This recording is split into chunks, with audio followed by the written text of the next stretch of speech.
Good evening, good afternoon, ladies and gentlemen. It's a great pleasure to see so many people here. My name is Valerie Kapos. I lead the Climate Change and Biodiversity team at the UN Environment Programme World Conservation Monitoring Centre, which is a mouthful, but it's in Cambridge and we're called UNEP WCMC to our friends. And it's my great pleasure to be able to moderate this event, convened on behalf of Itaipu Binacional.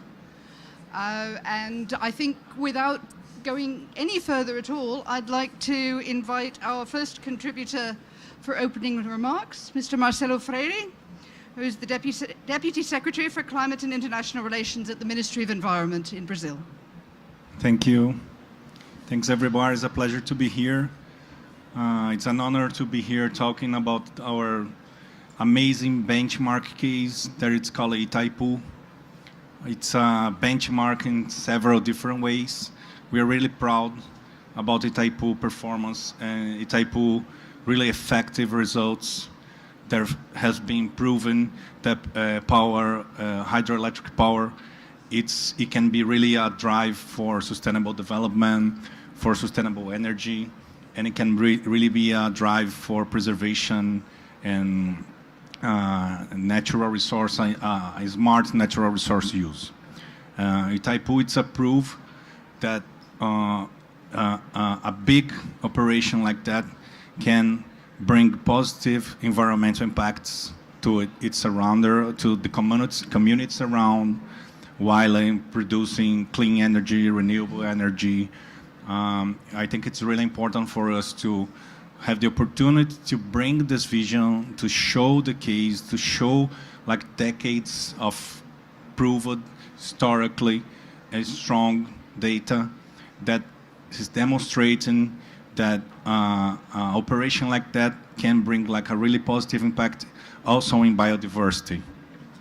So as our colleagues here will show the operations, and we also have to remember that Itaipu, it's a benchmark case also on the multilateralism and in the bilateral relations.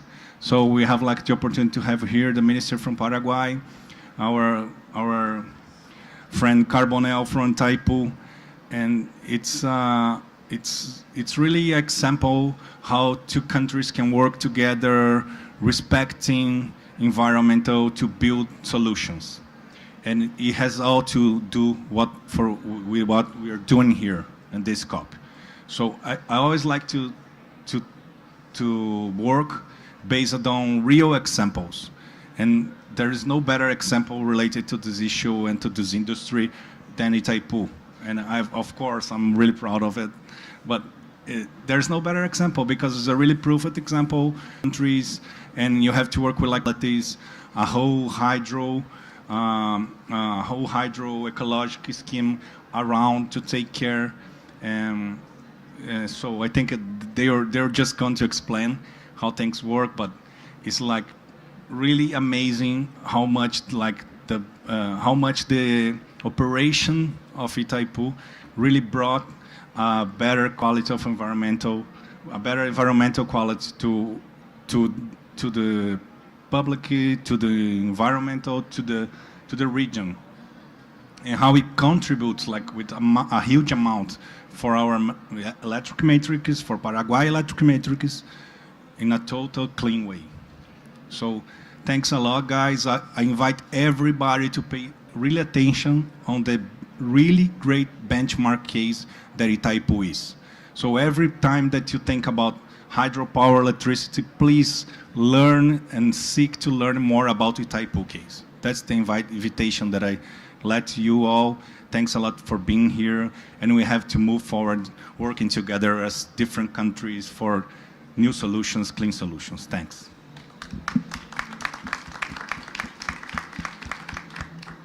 Thank you so much for inspiring words and for making sure that we all pay attention, because I think there's so much to learn here.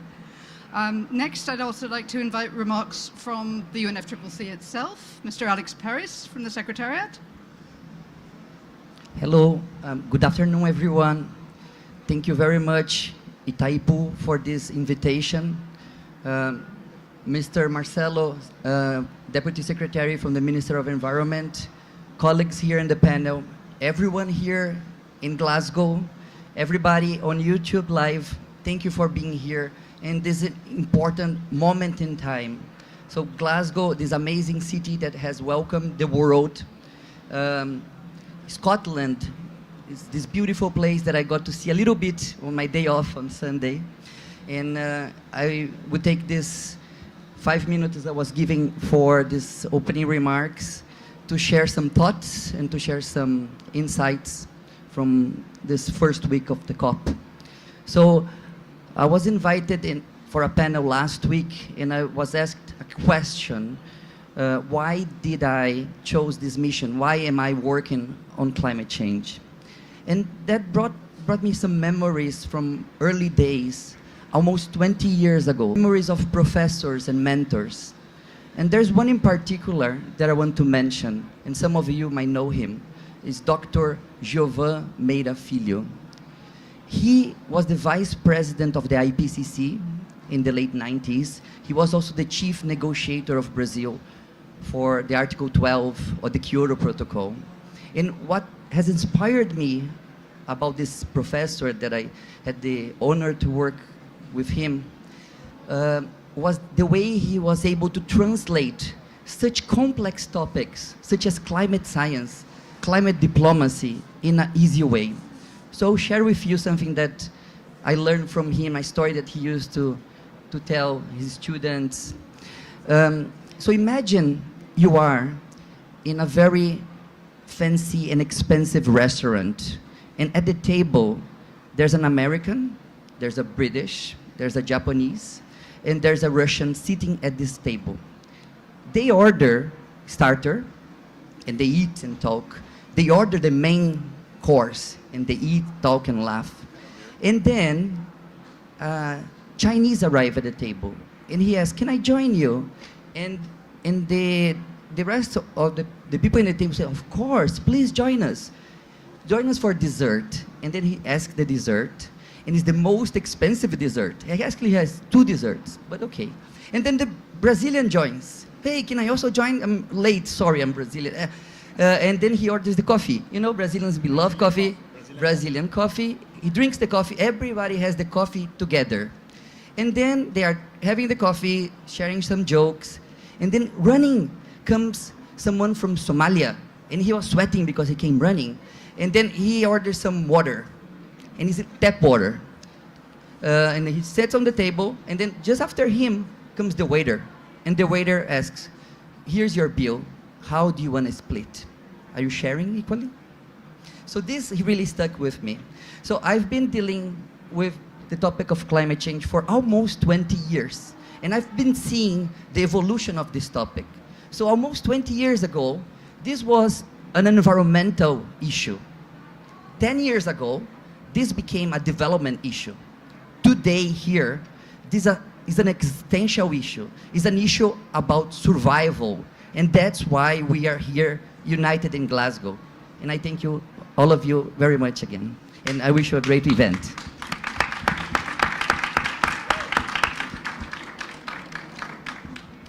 That's quite an act to follow. Thank you. Right, so as we move on, I just want to say that I've been working at the interface between climate change and biodiversity issues for longer than Alex has been working on climate change. And the thing I am so pleased about is to have with us the woman on my left, because we finally have the Convention on Biological Diversity in an event at a climate change COP. It's really, really exciting to have Jyoti Mathur-Filipp with us from the Secretariat. And it's so exciting to see how much conversation we have about nature at this COP and how much we are finally seeing the very real convergence of agendas that some of us knew should have happened a long time ago. So great to have you with us, Jyoti. Thank you so much. And actually, on Saturday was Nature Day, and we had an event on Nature Day, and we one of the panelists, who is the head of the GEF now, also from Costa Rica, from your region, Carlos Manuel Rodriguez, he sat down and he said, "You know what? I'm having a crisis here. Is this a climate COP or is it a CBD COP? Because so much of nature is being, talked about here. So thank you so much for inviting us, both Itaipu and UNFCCC. And you've been very kind this time, UNFCCC, in inviting us to many events, and including Resilience Labs, which is talking about the existential crisis that we are in, or where we should be going in the future by 2050. And that brings me to what we are doing here, what we are doing at the at our convention. We are developing a 30-year framework, which is the most important framework for biodiversity. It will be a global biodiversity framework, which will be adopted in Kunming in China in next year. And why is it important? Because half of the global economy said so. Our framework has 4 goals, and they focus on ecosystems, species, and genetic diversity, on biodiversity's contribution to people, and most importantly, which I think which is an underdeveloped topic. Maybe you can tell us that, Val, if it is or not. Conditions for means of implementation, and that is what you have been also talking about.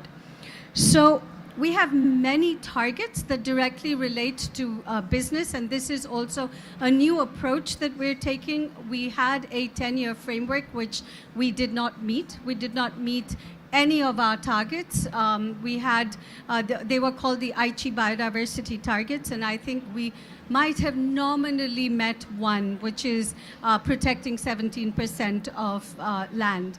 But other than that, we didn't. And one of the lessons we learned was that we did not have an all-of-society approach. So we did not involve private sector. We did not involve other sectors or other parts of government. So this time, we're going to do a framework for all, and it will be a framework for all of society also. So hopefully everyone will see themselves reflected in the framework and will find a hook to try and help us implement, because if we lose biodiversity in the next 10 years, if we lose genetic diversity in the next 2 years, 10 years at the rate that we are not going to get it back.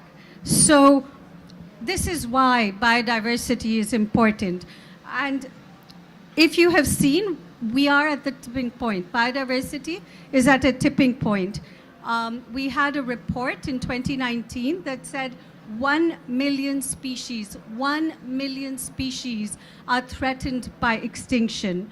And so we have to be really careful about how we make decisions in every arena that we work in. And I will leave you with one thought. We keep saying that there's no planet B. We keep saying that, this is it. We have to make decisions here. But, the planet will continue. There is no planet B for humans if we don't do anything. Planet will continue. It has existed forever, and it will continue. But we have to find the solutions so that we can live in harmony with nature, and that is our vision. Thanks so much, Jyoti. And you raised a really important point, which is that action is happening through all sorts of different actors, through governments and businesses, and indeed through civil society. And on that basis, I would like to welcome Ms. Karen Oliveira from the Nature Conservancy in Brazil to share her thoughts on these topics.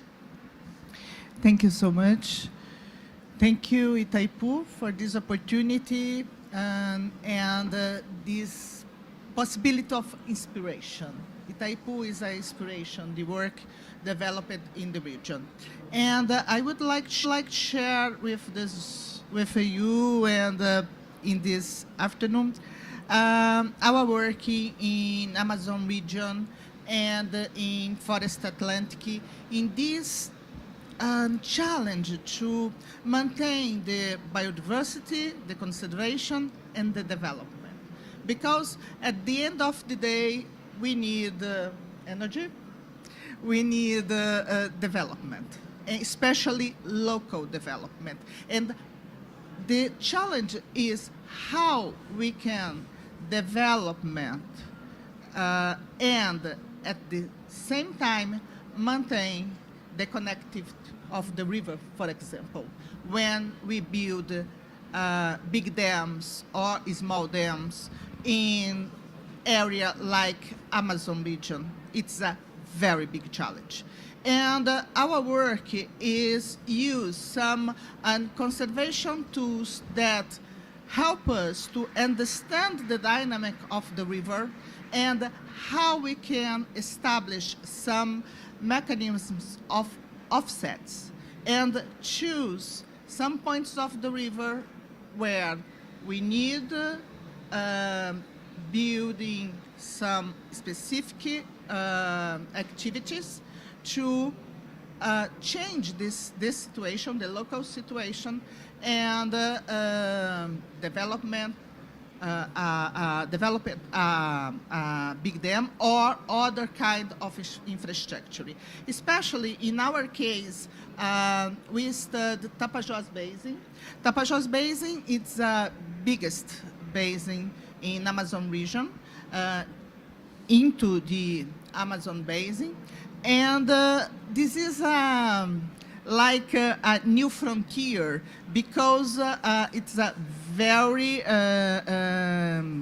good point to develop, build new hydropower dams.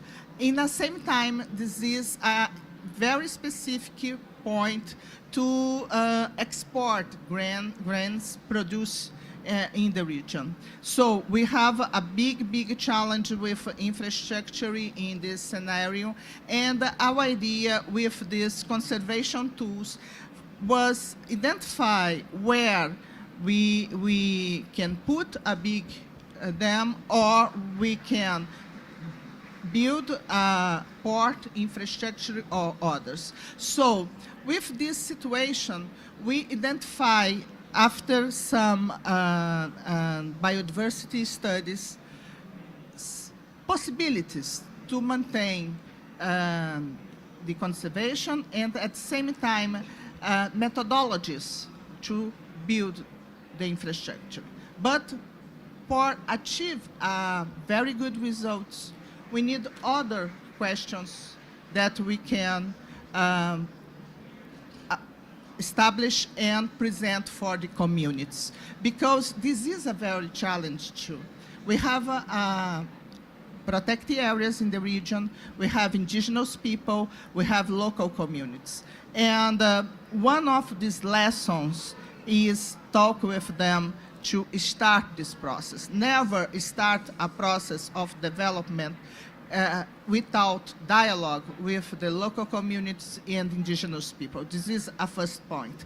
The other point, when we analyze the connectivity of the rivers, is how we can establish trade-offs, but especially when we have other big infrastructure in the territory, so protected areas, and in the same time we have different kinds of infrastructure to build in the same place. So this is the two important points that we share with you. And finally, I know my time finished. I would highlight with you this conference, not just a climate conference. This is a biodiversity conference too. We have this integration with these two themes, and it's very important at this moment. Thank you. Thank you so much, Karen. I'm going to wait just a second. I know, I'm going to wait. Right, there we go. Okay, so we've been hearing a lot about Itaipu in the opening remarks. We're here to talk about ecosystem management and restoration to deliver sustainable energy for all. And so now I would like to invite Mr. Ariel Scheffer to talk to us from Itaipu. Thank you, Valerie. Well, I would like to thank UNEP CCC for providing us this beautiful space and all the help you gave us, Alex, and the whole team, and thank all the invited guests here, honorable guests. It's a pleasure to be here with you. Well, I will be very quick. I have just few minutes to talk about a huge case and a huge history. I'm going to talk about this topic. I'm going to ask you to look at the screen there, just if you want to turn your chairs a little bit to be more comfortable. We are going to talk about climate action in the hydropower sector and how it's important, why it's important for our business. And I'm going to show a little bit about our work in southern Brazil and Paraguay. So as Marcelo told already, we are a binational company that we share waters in peace and we work peacefully to develop hydropower, but also to make sustainable development in the region. And it's not a small region, it's a huge region that I'm going to show you. So since the beginning, when we started, we had very good partners that showed us, before we start the construction, what we should do. At that time, Mr. Goldland, he was a consultant from the World Bank. He suggested us to work with ecosystem services. Not in these words, but he used other terms, but he told us, look at the environment. The environment is going to increase the lifespan of the company, of the reservoir, and it's going to give you more business time, more energy generation time. This is the beginning. So today, this is the territory. You see that the river, the Paraná River, is the 8th major river in the world, river base in the world. It's a huge river. Up to that black line, dark line, there are more than 170 hydropower or water dams that are used since the middle part of Brazil until Paraguay and Argentina, with the other hydropower plants and water supplying dams for water and energy security for the countries. And in that lower part of the map, where there is the Paraguayan in the left side and the Brazilian area in the right side, we have 240 municipalities.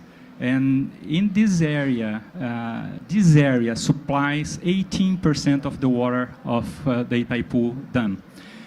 If we have development history where the territory was occupied and the forests were destroyed or occupied by different kind of production. And if we have more ecosystem developer, ecosystem protected in their area, or if you can reinstall or rebuild the green infrastructure, we can have more water produced in the region. This is water security. So we adopted, since the beginning, before the SDGs, we adopted the social development, the energy production and the environmental management as part of the business. It's not support systems of the business. Both are the core business of the company. And this gave us a big difference in our management strategy. So we had the water and energy as a central part, and today you can translate it in SDGs. And we need the whole set of the rest of the SDGs to work. We have to work with this to have water security and energy security. So biodiversity and climate action are very important for us to support business, support water and energy security. And some results, that's the only thing that I can show now. I cannot show the programs and all them results. We have 30 times higher carbon fixation than the emissions in the reservoir. We have 75,000 hectares of Atlantic forest restored and protected. And we have this as a success in Brazil. It's 28% of the best results of restoration in Atlantic forest in the Paraná state. So we are a very good partner in restoration in Brazil. And we planted until today 24,000 million trees. And it's not only planted seedlings. We planted seedlings, we cared for them, and we have this forest today. And as we got these results, we could see a very well-preserved reservoir and the neighborhoods of the reservoir. In Paraguay, Paraguay has more preserved areas than in Brazil. They have very natural, beautiful natural areas in the Paraguayan side. And in Brazil, we have some small, because the Brazilian side, before the construction of the dams, was all occupied by soil and mati and cattle also. But today we have this, and we got this first time hydropower company having biosphere reserve, chancelled by UNESCO, the Man and Biosphere Program. And also you have the first decentralized management unity of biosphere reserve in the world. We are testing this in this area because we have a good governance in the region. We have participation of community, we have participation of society and conservation institutions and government and all of these partnerships. Just to show you the importance of this and the size of the restoration efforts, it represents more or less a strip of 210 meters from Glasgow to Athens in Greece. So it's very, very impressive, the success of restoration that we did. We work with biodiverse as a whole. We cannot only plant trees, but we have to conservation from many endangered species, 25 endangered species in the region. And we measure it. This is very important that we can measure it. We have international biodiverse certification, that's the LIFE certification, lasting initiative for Earth. It's a certification that measures your impacts on biodiversity and also compare with your efforts to preserve and all your action on biodiversity. So our positive response on biodiversity, that is step 2, that we measure is very high, so we can get for a third-party verification and certification. We have this recognition. But it's not the important thing. The important thing is as a very good thing to measure what we do and to keep track and methodology to measure sustainability in a bigger territory. And we are doing this with the Paraguayan margin, Brazil and Paraguay doing this in both countries. We are measuring, developing this methodology. So just to conclude, this is very important to have the early planning, very strong early planning, considering ecosystems in our business strategy. Also, when we went to the regional approach, the territorial approach, we got better results for our company in terms of water quantity and water quality, but also in terms of social development around, and also the social recognition that the company is a partner in the region, is not a player that is causing only damage or is causing only doing business also. We are partners in sustainable development in the region. Natural-based solutions. This is the way to go in the hydropower. We depend on water, and energy depends on water, and we depend on natural-based solutions. And climate and biodiversity action are directly linked to the business. This is we recognize it a long time, and we work in this. And one very good thing is that we have to have the communities around educated. So education is a very important part in all of what we do and the results that we have from this. Thank you very much, but I just would like to show this to end. I forgot. Which things? Generally, we see the opposite. We see a very preserved area, and then we see the future destroyed. We are doing that since the 70s, that the situation in the same part of the whole reservoir was that, like that picture in the left side. And now we have this here, 2020, a very beautiful picture of what we did and what we can do, not only in Itaipu, but in the whole rest of hydropower development system. Thank you very much. Thank you, Ariel, for giving us some reasons for optimism and for making so clear the connections between biodiversity and managing well for other reasons. But also, and this might be because of what I do in my day job, thank you for mentioning monitoring, which gives us a nice connection then to our next speaker, who is David Dow from the wonderfully named Climate Reality Project. Give us some reality, David. Thank you so much for the invitation. It's an honor to speak here. So my story starts very untraditionally. I got inspired very early on by Al Gore, watching his movie, of course, An Inconvenient Truth. But I come straight from Silicon Valley many years ago, wanting to start my PhD.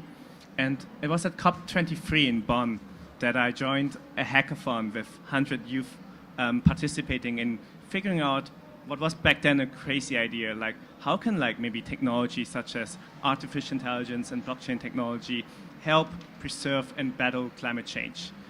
I'm a serious, I consider myself as a serious researcher, and that sounds for me too far-fetched to be even considering anything that technology could help in. But what I learned at this conference, at this hackathon, was something much more important. So forests have been deforested over the last couple of years heavily. We lost more than half of the world's forests that ever existed. And deforestation is a large contributor to global emissions. Deforestation, degradation, and land use is about 18 to 25% of emissions. It's a gigantic source. If it would be a country, it would be the third largest emission source right after the US and China. So of course we know. Of course my governments know, and we from the Global North are really aware that this is a big issue and we cannot stay true to Paris without solving and committing to stopping deforestation. But then why are we not giving out more money? So when I was young, I always believed my government, I'm from Germany, that there's just not enough money for nature protection and conservation. But that couldn't be further away from the truth. In the last 18 months, during the COVID pandemic, we have invested $17,000 billion into COVID recovery. And from that $17,000 billion, only 2.5% have been spent into nature. And we all know here, we are like an exclusive circle that knows if we invest in nature, every dollar invested in nature brings back $7 to $30 back. We lose 10% of our global GDP just by the destruction of nature and biodiversity. So what's wrong? So we believe that there are two issues with the whole current system of payments. One, big one, is trust. Because, you see, our governments in the Global North have promised countries such as Brazil and Indonesia that protects large parts of these forests lots of money. But we rely in order for these funds to be released, on self-reporting. So we receive these self-reports, and that, of course, is a source of trust issues, and you're not sure if you should pay out. Sometimes these communities that protect these forests and the biodiversity do not receive funding for a decade or longer. That's not good on one side, from the Global North to the Global South, as well as, well, if you're a local community, if you're a farmer working here, why should you stop your agricultural business if you're not trusting that money will come in time, right? If you have to wait for 10 years to come, or maybe only 10% of the sum which receives comes. Well, I come with a special background, right? I'm from Silicon Valley, and we believe technology is not the solution, but it could be a very powerful tool of solving this. So we tried to solve the self-report. As you can see here, these are satellite images given over multiple years, and And there's a huge revolution going on. I don't have to tell you that satellite imagery, Brazil is a forefront at satellite observation of its own country, gives us radical transparency of what's happening. It's just hard to analyze. So what we are doing and what we did during the hackathon is that we are able to use these satellite images. We're getting now images every single day from every spot of the Earth to predict and measure deforestation. So not only can we see, okay, these are the deforested areas objectively from satellites, multiple satellites increase more trust, but we can also predict what are potential hotspots in the future. So one thing further, not only can we look from the top what's going to happen, but we can also go deep down. My team and I, we quickly dissolved because it was a hackathon. It was a fun project, and we thought, okay, let's go back to our real lives, right? I would never have imagined what would have happened next. Because what happened next is that we got contacted by NGOs that work with indigenous communities that have been looking for a solution that provides them funding.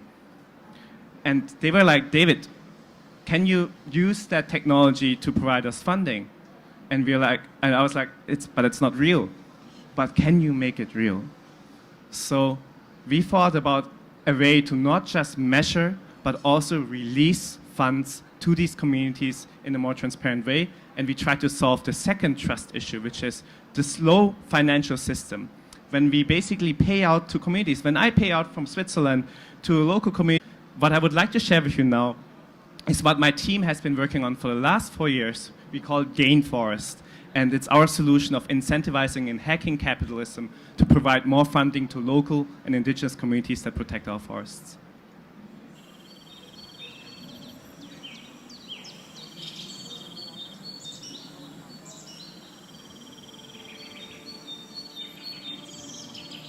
The natural world is disappearing fast. Humanity is consciously destroying our planet's life support systems, upon which we all depend, and time is running out. But there is hope. Everywhere, conservationists and local communities are working tirelessly to stop and reverse the damage we're inflicting. But they can't do it alone. So what if we could harness the power of technology to unlock limitless resources for the restoration of nature? Gain Forest is a cutting-edge decentralized fund. It uses artificial intelligence and blockchain technology to reward sustainable nature stewardship. It works like this. Gain Forest generates NF-trees, unique digital assets that correspond to land areas all over the world. NF-trees turn traditional donations into transparent investments. Through smart contracts, anyone can purchase an NF-tree by pledging a regular donation to protect and restore these areas. The smart contract then safely stores donations in a decentralized fund. Gain Forest uses satellite imagery, drone technology, and artificial intelligence to monitor the area and tell us whether nature is thriving. As land is protected and preserved for longer and longer, donations will automatically be unlocked and released to the communities that have been responsible for protecting it.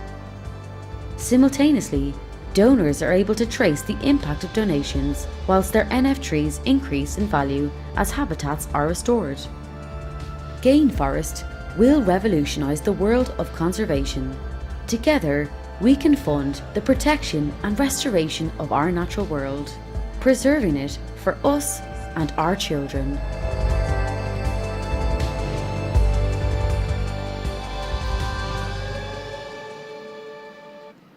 So Gain Forest is leveraging the satellite image-based technology we developed to compare what is called additionality in the financial market. So how much is your protected area, is your efforts, is your project actually contributing towards reducing emissions?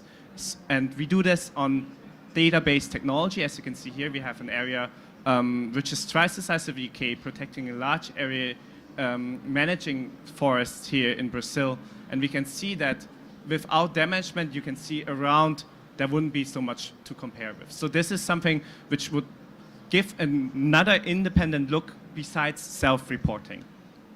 But this story doesn't end here. It doesn't end with technology being the savior, because we cannot design technologies without involving communities. Let me tell you 2 more stories. When we started developing Gainforce, working with indigenous and local communities in Brazil, we thought we would help them. But in the end, it's them who leveraged our technology and brought this project to much more levels we have never imagined. Look, we wanted to pay out communities depending on how much they protect forests. So a village that protects more forests would get more money, right? Wrong.